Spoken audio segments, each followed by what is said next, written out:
Hello નમસ્કાર મિત્રો, કેમ છો? જય જવાન જય કિસાન, હર હર મહાદેવ. તો સ્વાગત છે તમારું મારી સ્માર્ટ ખેતી ઇન્ડિયા ચેનલની અંદર, જે કે તમે જોઈ રહ્યા છો.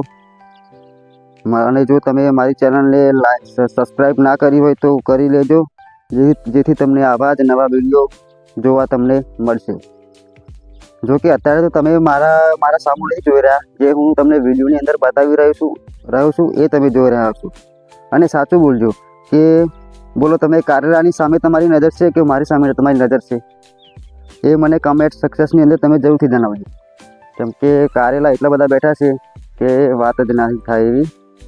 આપણા જોડે ચાલવાનો બી ટાઈમ નથી કે વિડીયો બનાવવાનો બી ટાઈમ નથી. પણ આ તો શું કરીએ, મેં કે આપણા દર્શક મિત્રોને જણાવી દઈએ ને કે વાડીમાં કારેલા બહુ બધા બેઠા છે, ચાલવાનો ટાઈમ નથી. તો ચલો વિડીયોની શરૂઆત કરીએ ટાઈમ બગાડ્યા વગર. તો દુઃખ તો પહેલાં એ થાય છે કે ગઈકાલે આપણે 19 તારીખે સાંજે જે વરસાદ આવ્યો એનાથી લોકોને બહુ નુકસાન થયું હશે અને પ્રોબ્લેમ બી બધા બહુ આવ્યા હશે. જેથી હવે એ તો પણ શું કરીએ કે કોઈ આપણા હાથમાં કંઈ જ નથી, બધું કુદરતના હાથમાં હોય છે. પણ જો કે આપણે થોડી ઘણી તકેદારી તો રાખવી જોઈએ. જો તમે આ માલ જો, તમે કારેલા બહુ પીઠા છે. ચલો, બધાને તો બહુ નુકસાન આવ્યું હશે, પણ આપણે જો કે કંઈ નુકસાન એટલું બધું કંઈ ખાસ આવ્યું નથી. નુકસાન તો જો કે આવ્યું છે પણ એટલું બધું નથી આવ્યું કે મંડપ થોડો ઢીલો પડી ગયો છે અને બીજા આપણે ટેકા, જે કે લાકડીના ટેકા આપણે મારવા પડશે. થોડો મંડપ ઢીલો પડી ગયો છે એટલા માટે. તો કે માલ કારેલા હાલ્યા નહોતા 2 દિવસથી. આપણે 18 તારીખ ને 19 તારીખ કારેલા હાલ્યા નથી, એટલે આપણે 20 તારીખે આજે સાંજે કારેલા હાલીશું અને 21 તારીખે આપણે સવારમાં માર્કેટમાં જઈશું. કેમ કે ટાઈમ હતો નહીં આપણા જોડે, 2 દિવસ પાણી વારવાનું હતું, વરસાદ થોડો ઘણો આવ્યો હતો, એ બધા કારણથી આપણે આવો પ્રોબ્લેમ થયો હતો. તો આપણે 18 તારીખનો ભાવ હતો કારેલાનો 40 થી 50 રૂપિયા અને 19 તારીખનો બી ગઈકાલનો ભાવ બી 50 થી 55 રૂપિયા હતો. કેમ કે મેં ફોન કરીને પૂછ્યું હતું કે આજનું બજાર શું છે, તો અમને એ લોકો જણાવ્યું હતું કે આજનું બજાર આ છે કારેલાનું, એવું કહેતા હતા. તો ચલો હવે આપણે આજે સાંજે કારેલા હાલવાના છે. 20 તારીખે સાંજે હાલીશું અને 21 તારીખે આપણે લઈને જઈશું માર્કેટની અંદર. તો એનો બી શું ભાવ પડે છે એ હું તમને આના આગલા વિડીયોની અંદર જણાવીશ.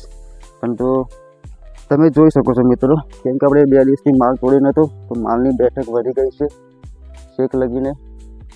તો હવે વિચાર તો એ આવે છે કે અત્યારથી ચાલવાનું ચાલુ કરી નાખું, કેમ કે ટાઈમ બચે ના બચે તો હવે શું કરીશું એમ કહેવાનો મારો અર્થ એવો. જો નહીં પહોંચી વળાય, માણસો આવતા નથી, તો તમે માલ તો તમે તમારી નજરોની સામે જોઈ રહ્યા છો.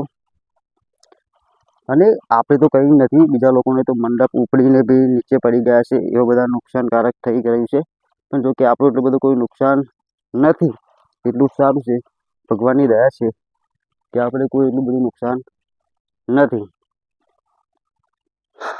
જો મિત્રો, કારેલા હું તમને હરેક ચાસની અંદર ફરીને બતાવી દઉં. આપણી નીચેવાળી વાડી છે, ઉપરવાળી વાડીમાં તો આપણે ગયા જ નથી. આ આપણી નીચેવાળી વાડી છે, એની અંદર આટો માલ છે. તો 2 દિવસ આપણે જે રજા પાડી ને એના લીધે આ પરિણામ છે આપણું. પણ જો કે ટાઈમ હતો નહીં અને શું કરીએ, સારું બધી કોઈ કેટલું થઈ ગયું આપણે, એટલા માટે આવું છે. અને મિત્રો, તમે જો મારી ચેનલને સબસ્ક્રાઈબ ના કરી હોય તો કરી નાખજો, કેમ કે તમારા સપોર્ટથી જ હું આગળ વધી શકીશ એવું કાર્ય છે. અને હું તમને હવે ડેલી આવા વિડીયો બતાવીશ કે શું ભાવ છે, શું ભાવ નથી. તો તમે એ જાણવા માટે તમે મારી આ ચેનલને સબસ્ક્રાઈબ કરી નાખજો, જેથી કરીને તમને કાયમ માટે આવા વિડીયો જોવા મળે. જોવા માલની બેઠક જોરદાર છે. અને રહી વાત બીજી કે ઘણા લોકોને આવું બી ગમતું બી નહીં હોય છે, પરંતુ આપણે તો ખેડૂત છે એટલે આપણે તો ખેતી કર્યા વગર ચાલે એવી નહીં. એટલે આવું અને ઘણા લોકોને બગડે બી છે, આપણે ના નહીં કહેતા. પણ જો કે આ વર્ષ માટે આપણે કારેલીમાં બહુ સારું છે એમ. માલની બેઠક બી સારી છે, બધી જ રીતના બહુ જોરદાર ઉત્પાદન મળ્યું છે. એટલે હજુ ચાલુ છે. હવે આગળ જતાં શું થાય છે એ તો હવે રામ જાણે. તો ચાલો મિત્રો, ફરી મળીશું એક નવા વિડીયોની અંદર. જો આ મિત્રો આપણે કાલે જ્યાં વધારે બેઠા છે ને ત્યાં આપણે આવું થઈ ગયું છે, નીચો મંડપ આવી ગયો છે પવનના લીધે. એટલે આ વિડીયો બી મારે નીચો નવીને બનાવવો પડશે. અને તમે જોઈ શકો છો મિત્રો, આ માલની બેઠક એટલી બધી વધી ગઈ છે કે શું કરીએ. તો ચલો ફરી મળીશું નવા વિડીયોની અંદર. જય જવાન જય કિસાન, હર હર મહાદેવ.